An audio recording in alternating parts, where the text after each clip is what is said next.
ভারতবর্ষের mini Switzerland বলতে একটি জায়গাকেই বোঝায়, খাজিয়ার। আজ সেই খাজিয়ারেরই ভ্রমণ করব আমরা, আর তার সাথে মানালি থেকে কিভাবে খাজিয়ার পৌঁছাবে, আর খাজিয়ারে প্যারাগ্লাইডিং কী করে করবে, সমস্ত কিছু। আর তারপর সেই খাজিয়ার থেকে পাঞ্জাব পর্যন্ত যাত্রা করব আমরা আজকে। তো তোমাদের আগেই বলে দিই, আজকের ভিডিওটা একটু বড় হতে চলেছে। চলো তাহলে শুরু করে ফেলি আজকের ব্লগ খাজিয়ারের পথে।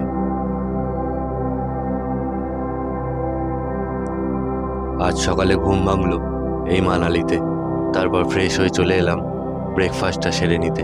কালকের দিনটাও আমরা এখানেই ছিলাম। এখানে থেকে ঘুরে দেখে নিয়েছিলাম সোলাং ভ্যালি, শিশু আর কক্সার। আর একেবারে সকালে পৌঁছে গেছিলাম বশিষ্ঠ টেম্পেলে, যেখানে প্রাকৃতিক গরম উষ্ণ জলে স্নান করেছিলাম, যা আমার আগের ভিডিওতে দেওয়া আছে। তোমরা অবশ্যই দেখে নিতে পারো, এই ভিডিওর ডেসক্রিপশানে দিয়ে দিলাম লিঙ্ক। আর তোমাদের কাছে একটাই রিকোয়েস্ট, ভিডিওটা পুরো দেখো, অনেক রকমের ইনফরমেশান পেয়ে যাবে এখানে। আর এখনই সাবস্ক্রাইবটা করে দিও। আজ মানালিকে বিদায় জানারও পালা, সেই কারণে ব্রেকফাস্টটা সেরে গাড়িতে লাগেজ তুলে বেরিয়ে পড়লাম। এখন বাজে সকাল 9টা। আমরা রওনা দিলাম মানালি থেকে খাজিয়ারের পথে। এখান থেকে খাজিয়ারের দূরত্ব গুগল ম্যাপে দেখাবে 10 ঘন্টা, তবে রাস্তায় গাড়ি অনেকবারই দাঁড়াবে খাবারের জন্য বা অন্যান্য কারণের জন্য। সেইগুলো যোগ করলে সেই 10 ঘন্টার সময় 14 থেকে 15 ঘন্টা হয়ে যায়। তাই তোমরা চাইলে এর মাঝেও একটা দিন কোথাও থেকে যেতে পারো। আমাদের হাতে সময় কম থাকার কারণে আমরা একেবারে খাজিয়ারের পথে রওনা দিলাম। এখান থেকে প্রায় 400 কিলোমিটারের পথ, তাই আজ আর কোনো সাইট সিনের প্রোগ্রাম রাখিনি। তবে এই মানালি থেকে ফেরার পথে রাস্তার ধারে কিছু দোকান দেখতে পারবে, যেখানে ফল, ড্রাই ফ্রুট এবং তাদের নিজের হাতের তৈরি অর্গানিক অনেক রকমের জিনিস পেয়ে যাবে। আমরাও সেই মতো দাঁড়িয়ে পড়লাম একটি দোকানে, যেখানে কিছু কেনাকাটি করে নিলাম।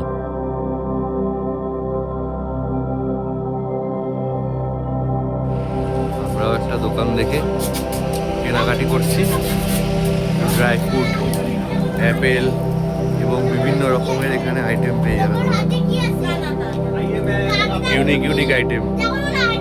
এখানে মানালির বেস্ট বরফি, এদের নিজেদের এটা তৈরি।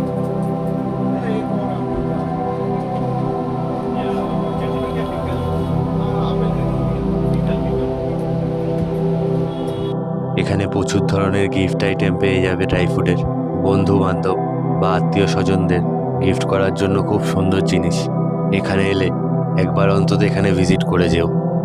বেশি সময় নষ্ট না করে তাড়াতাড়ি বেরিয়ে পড়লাম, কারণ আজ আমাদের অনেকটা সময় লেগে যাবে পৌঁছাতে।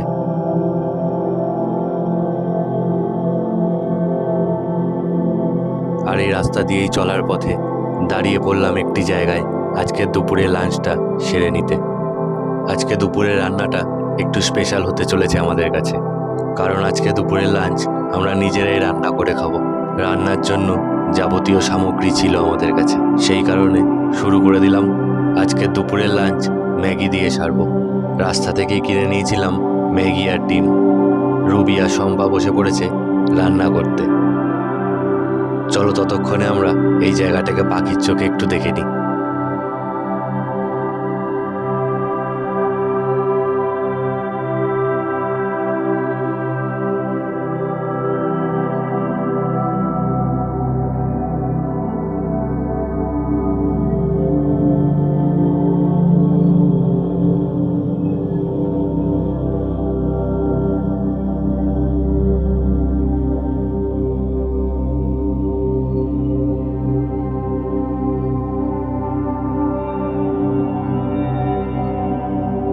আমাদের এগ ম্যাগি রেডি, এবার হচ্ছে ডিমের পোচ।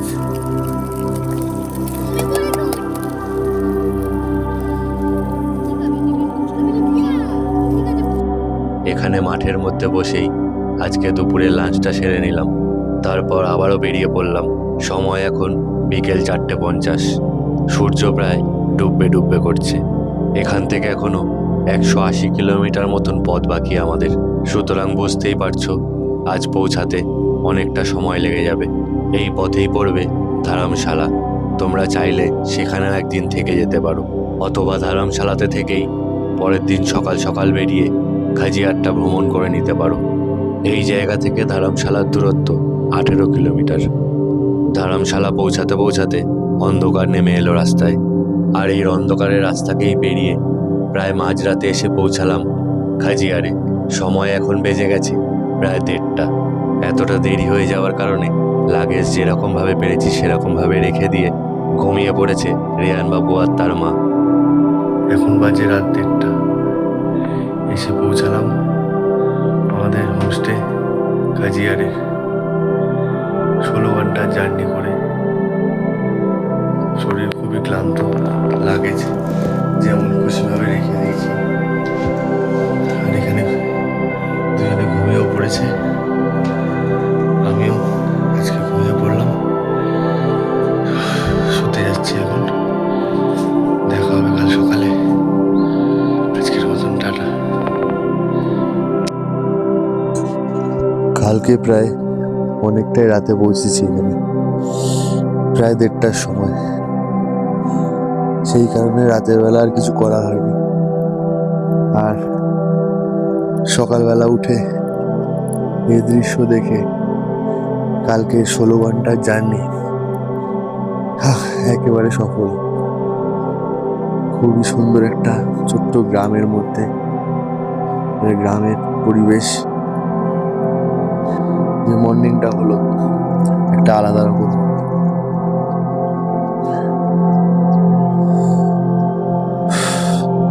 চলো প্রপার্টিটা একটু দেখে নাও।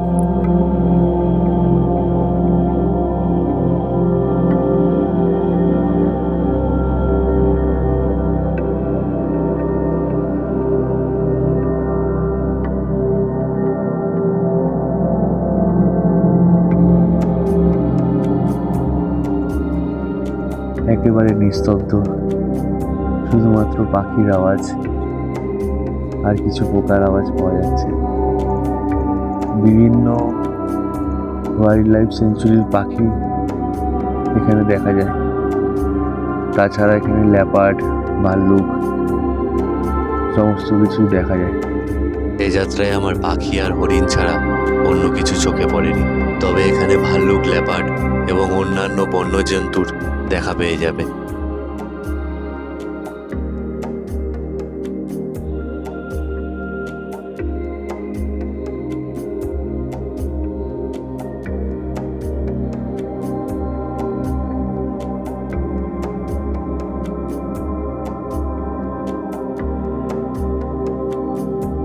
এই খাজিয়ারের মধ্যেই রয়েছে ছোট্ট একটি গ্রাম, আর এই গ্রামের মধ্যেই গড়ে উঠেছে অনেকগুলি হোমস্টে। আর এই গ্রাম পর্যন্ত আমাদের নিয়ে এসেছে আকশাদ। চলো তার সাথেও একটু কথা বলে দেওয়া যাক। এই ট্যুরে আমাদের সাথে ছিল দাদার ব্যবহার বলো, সব কিছু বলো, খুবই অসাধারণ। সে যাই হোক, তোমরা যদি এখানে আসো অবশ্যই দাদার সাথে কন্ট্যাক্ট করো। স্ক্রিনে দেওয়া নাম্বারে তোমরা कॉन्टैक्ट করে নাও दादा साथ। अगर कोई होटल बुक नहीं कर सकता आपसे कॉन्टैक्ट करे तो आप होटल बुक कर देगा ना। সত্যি বলবো খুবই ভালো প্রোডাক্ট। তো ওদের সাথে কন্ট্যাক্ট করো, অবশ্যই সব রকম সুবিধা পেয়ে যাবে। And do share, like, subscribe Rajesh channel. Thank you. চলো লাইক শেয়ার সাবস্ক্রাইবটা করে দাও।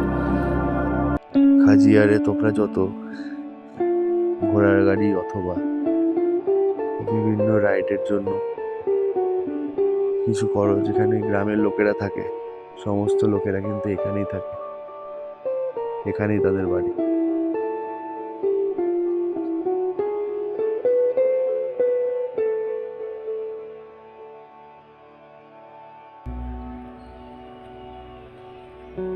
এটি হলো এই হোটেলের রিসেপশন, যেখানে আকশাদ আর রেয়ান খেলায় মত্ত রয়েছে। আর এটি হলো এই হোটেলের এন্ট্রেন্স।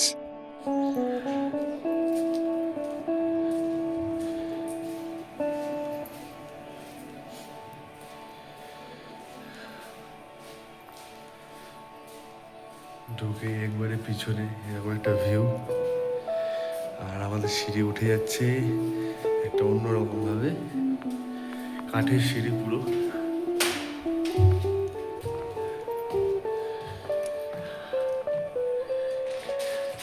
পুরো কাঠের ঘর। এখানে একটা বড় কিং সাইজ বেড, একেবারে ঘর লন্ডভন্ড হয়ে রয়েছে, এইভাবে লাগেজ পড়ে রয়েছে। কালে তো রাতে ঢুকেছি এই কারণেই। আর এই যে ব্যালকনি, এখান থেকে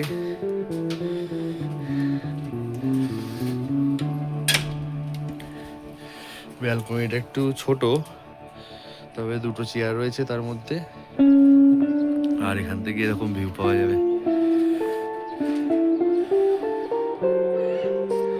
নিচে সর্ষের ক্ষেত চাষ হচ্ছে, আর এখানে একটা ঘোড়া রয়েছে।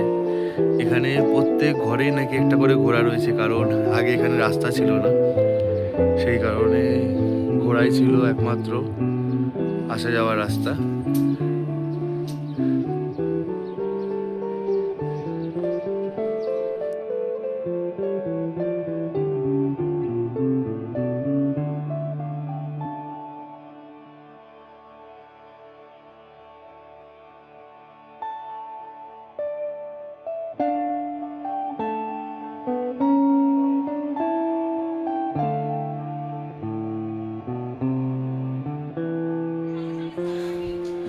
বাথরুম,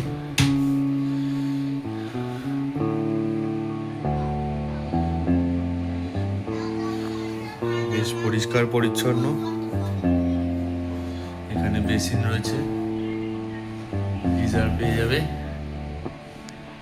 বাথরুমের উপরটাও পুরো কাঠ দিয়ে কাজ করা হয়েছে।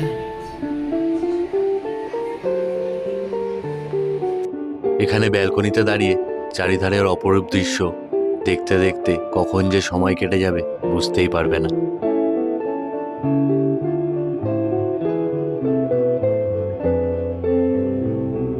এখানে বাদরের উপদ্রব প্রচুর, সেই কারণে এখানে এলে জিনিসপত্র একটু সাবধানে রেখো। আজ আমাদের পাহাড় থেকে নেমে যাওয়ার পালা, সেই কারণে হোটেল থেকে একেবারে লাগেজপত্র নিয়ে বেরিয়ে পড়লাম। আজ এখান থেকে যাব পাঞ্জাবে, তবে তার আগে এই খাজিয়ার লেক আর এখানে প্যারাগ্লাইডিংয়ের সুবিধা উপভোগ করব। প্যারাগ্লাইডিংয়ের জন্য তোমরা হোটেলেই কথা বলে নিতে পারো, তারাই একেবারে গাড়ির বন্দোবস্ত করে দেবে প্যারাগ্লাইডিং করার জন্য। এখন প্যারাগ্লাইডিং এর জন্য এই গাড়ি করে যেতে হবে উপরে।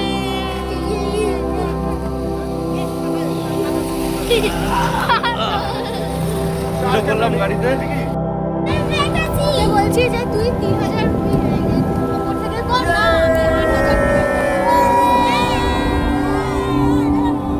অমিত সোলাং ভ্যালিতে একবার প্যারাগ্লাইডিং করেছে, আবার সে করতে চায় এই খাজিয়ারে। আবার যাচ্ছি, আবার আবার হবে, দুবার করে হবে, বললে আবার হবে, নিচে নামবো আবার।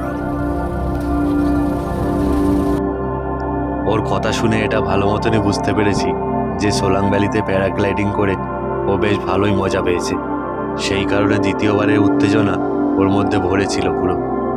এখান থেকে নিয়ে যাবে একেবারে পাহাড়ের উপরে, যেখান থেকে প্যারাশুট ছাড়া হয়। এই হুড খোলা জিপে চড়ার অভিজ্ঞতাটা একেবারে আলাদা।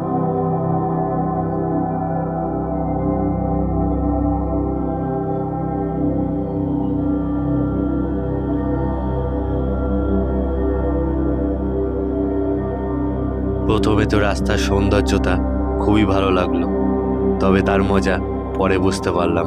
কিছুটা এগিয়ে একেবারে খাড়াই রাস্তা, যা সম্পূর্ণ কাঁচা। অন্যান্য কোনো প্রাইভেট গাড়ি এখানে আসতে পারবে না, আলাদা করে এই হুড খোলা জিপ গাড়ি করেই আসতে হবে। তবে এই গাড়ির চার্জ প্যারাগ্লাইডিংয়ের সাথে ধরা রয়েছে, সেই কারণে আলাদা করে এদের দেওয়ার কোনো প্রয়োজন নেই।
পেরিয়ে এসে পৌঁছালাম একেবারে উপরে। এখান থেকেই প্যারাশুটে করে ঝাঁপ মারতে হবে। প্রথমে তারা প্যারাশুটগুলোকে মাটিতে একবারে বিছিয়ে দেয় লম্বা করে, তারপর নিচ থেকে দৌড় লাগিয়ে ঝাঁপ মারতে হয় একেবারে নিচের দিকে। এখন তারা সেই কাজই করছে, মাটিতে লম্বা করে প্যারাশুট পেতে দিচ্ছে।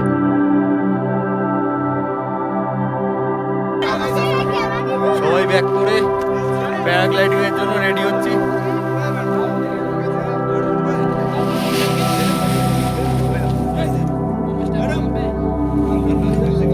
मुझे कैमरा दीजिए, कैमरा साथ में जाती हूँ।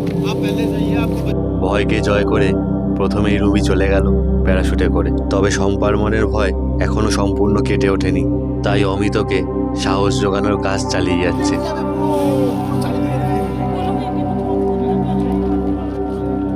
যখন উঠবি তখন বলে দিবি, আমার ডাইরেক্ট নামি দাও, ঘুরিও না।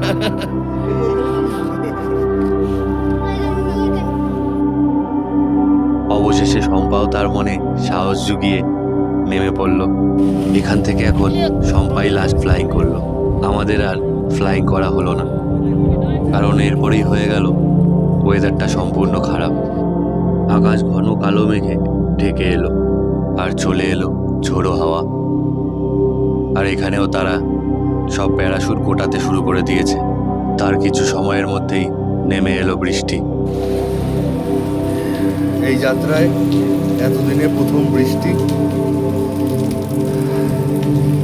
এই ওয়েদার খারাপ হয়ে যাওয়ার কারণে আমি আর প্যারাগ্লাইডিং করতে পারলাম না, আর ওরও হলো না। কেমন লাগছে ভাই? হ্যাঁ, ভালো লাগছে না? মনটা খারাপ হয়ে গেছে? ঠিক আছে, পরে করবো আমরা, মা তো করে নিল। এবার ওয়েদার খারাপ হয়ে গেছে, সেই কারণে আর হলো না। কিছু করার নেই, সেটাই ভোলেনাথের ইচ্ছে। তবে তোমরা এখানে দাঁড়িয়ে সম্পূর্ণ মণি কৈলাসটা স্পষ্ট দেখতে পারবে।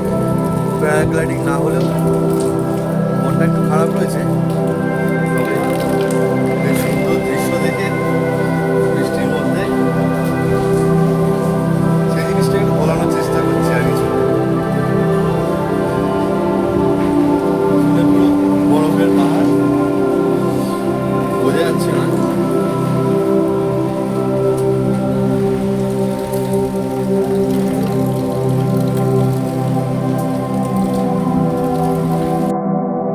দূরে যেই বরফের চূড়াটি দেখতে পাচ্ছ, সেটিই হলো মণি কৈলাস। জুলাই থেকে সেপ্টেম্বর পর্যন্ত এই মণি কৈলাসের রাস্তা খোলা থাকে। এই মণি কৈলাস ট্রেকিং করতে চাইলে বা দর্শন করতে চাইলে তোমরা এই সময় যেতে পারো। প্যারাগ্লাইডিং না করতে পারলেও এখানে বসে এই মণি কৈলাসের দৃশ্য দেখে মনটা একেবারে জুড়িয়ে গেল। বেশ কিছুটা সময় এখানে দাঁড়িয়ে থাকার পর বৃষ্টি একটু থেমেছে, সেই কারণে বেরিয়ে পড়লাম নিচের দিকে।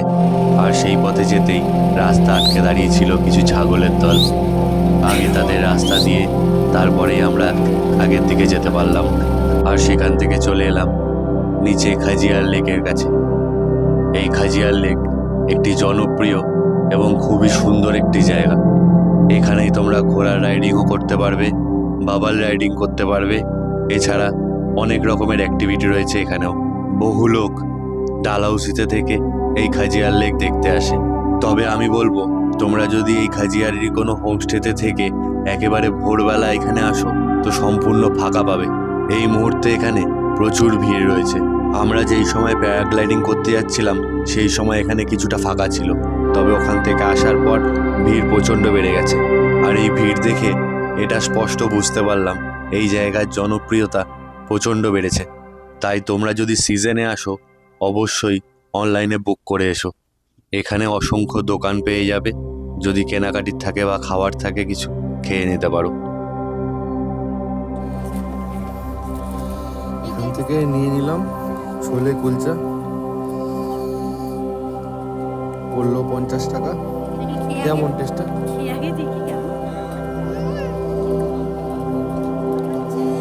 কেমন? আরেকজন নিয়েছে ম্যাঙ্গো শেক। ম্যাঙ্গো শেকটা কেমন?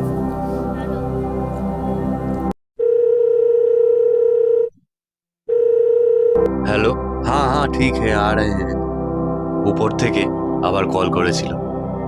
এখন নাকি ওয়েদার পুরোপুরি পরিষ্কার হয়ে গেছে, তাই জিজ্ঞেস করছিল আমরা কি আবার করতে চাই। তো অবশ্যই এই সুযোগ তো আর ছাড়বো না। মহাদেব যখন দ্বিতীয়বার সুযোগ দিয়েছে, এই সুযোগ তো ছাড়া যাবে না। তাই আবারও এগিয়ে পড়লাম উপরের দিকে। আর এইবার একেবারে উপরে উঠে সবার প্রথমে একটু পাখির চোখে এই জায়গাটিকে দেখে নিলাম।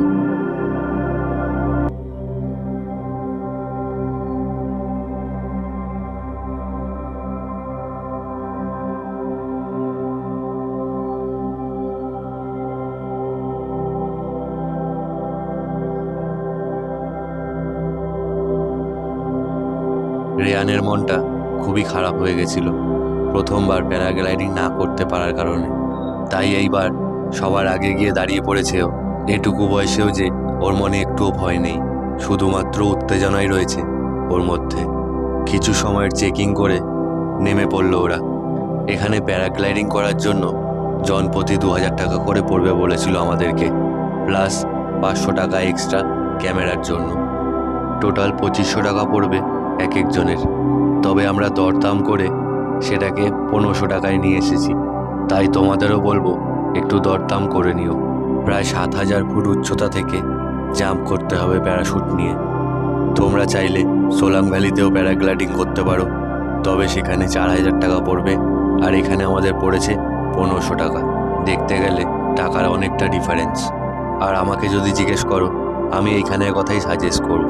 আর তোমাদের যদি কারোর টাকা বেশি থাকে তবে সেখানে করতে পারো। অনেকের প্রায় জানা থাকে না যে প্যারাগ্লাইডিংয়ের চার্জ কোথায় কম কোথায় বেশি নেয়। সেই কারণে এই ভিডিওটা আরও বেশি করে তোমাদেরকে বলা।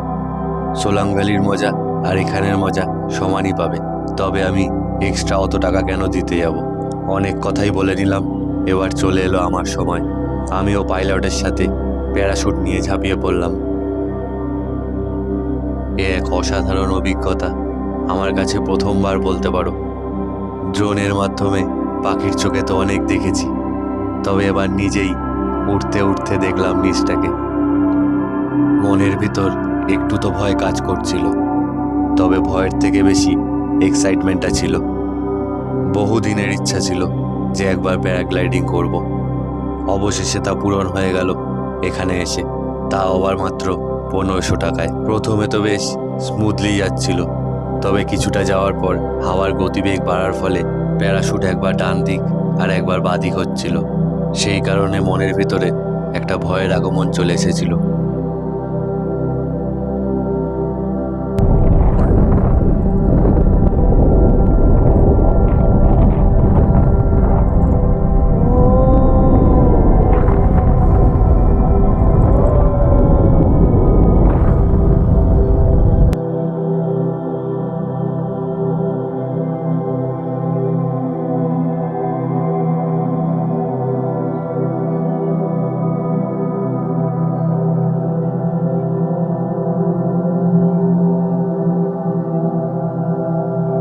অবশেষে একেবারে সুন্দরভাবে নামিয়ে দিল নিচে। তারপর এই খাজিয়ারকে বিদায় জানিয়ে বেরিয়ে পড়লাম। এখান থেকে আজ আমরা যাব পাঞ্জাবের পথে। এখন আমাদের পাহাড়কে বিদায় জানানোর পালা, কারণ আজ পাহাড় থেকে নেমে পড়ব আমরা সমতলে। এখান থেকে অমৃতসরের দূরত্ব 202 কিলোমিটার মতন, আর পৌঁছাতে সময় লাগবে 5 থেকে 6 ঘন্টা। পাহাড় প্রেমী মানুষদের কাছে এই সময়টা খুবই কষ্টের। পাহাড় ছেড়ে সমতলে নেমে যাওয়াটা আমার মতন পাহাড় প্রেমী মানুষদের কাছে খুবই কষ্টের। তোমাদেরও যদি পাহাড় থেকে নামার সময় এই অনুভূতি হয়ে থাকে তো অবশ্যই কমেন্ট করে জানিও। পরশুদিন ভোরবেলা আমাদের ট্রেন অমৃতসর থেকে বাড়ির পথে। কালকের দিনটা অমৃতসরে কাটিয়ে উঠে পড়ব ট্রেনে। এই পাহাড়ের আঁকাবাঁকা রাস্তা ধরে নামতে নামতে সন্ধ্যা হয়ে এলো, নেমে এলো অন্ধকার। আর এই অন্ধকার রাস্তা ধরেই এগিয়ে চললাম পাঞ্জাবের দিকে। এই পাঞ্জাবের অমৃতসরে আমাদের হোটেল বুক করা রয়েছে আগের থেকে, তাই আর কোনো অসুবিধা হওয়ার কারণ নেই।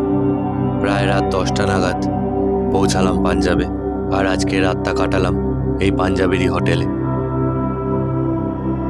পরের দিন সকাল সকাল বেরিয়ে পড়লাম গুরুদ্বারার উদ্দেশ্যে।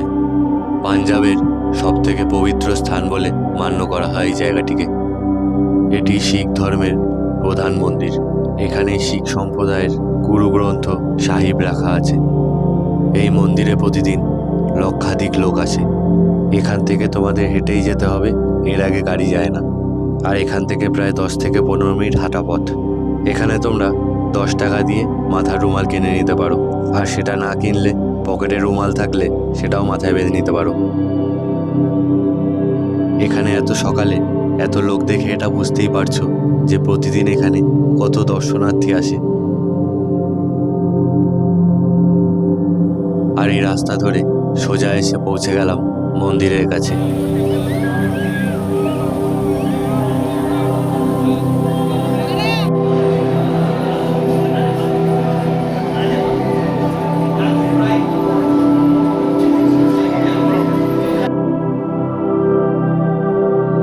এই স্বর্ণ মন্দিরে পুজো দেওয়া ছাড়া এখানে দর্শনার্থীদের নিজের হাতে জল পান করানোর সৌভাগ্য পাবে। আর চাইলে এই দর্শনার্থীদের এঁঠো বাসনও ধুয়ে দিতে পারো। এই পুকুরের পাড়গুলি প্রতিদিন ঘষে ঘষে পরিষ্কার করা হয়। খুবই সুন্দরভাবে মেনটেন করা হয় এই জায়গাটিকে। জলের মধ্যে একটিও পাতা বা নোংরা তোমরা খুঁজে পাবে না। এখানে পাঞ্জাবি গানও উপভোগ করতে পারবে।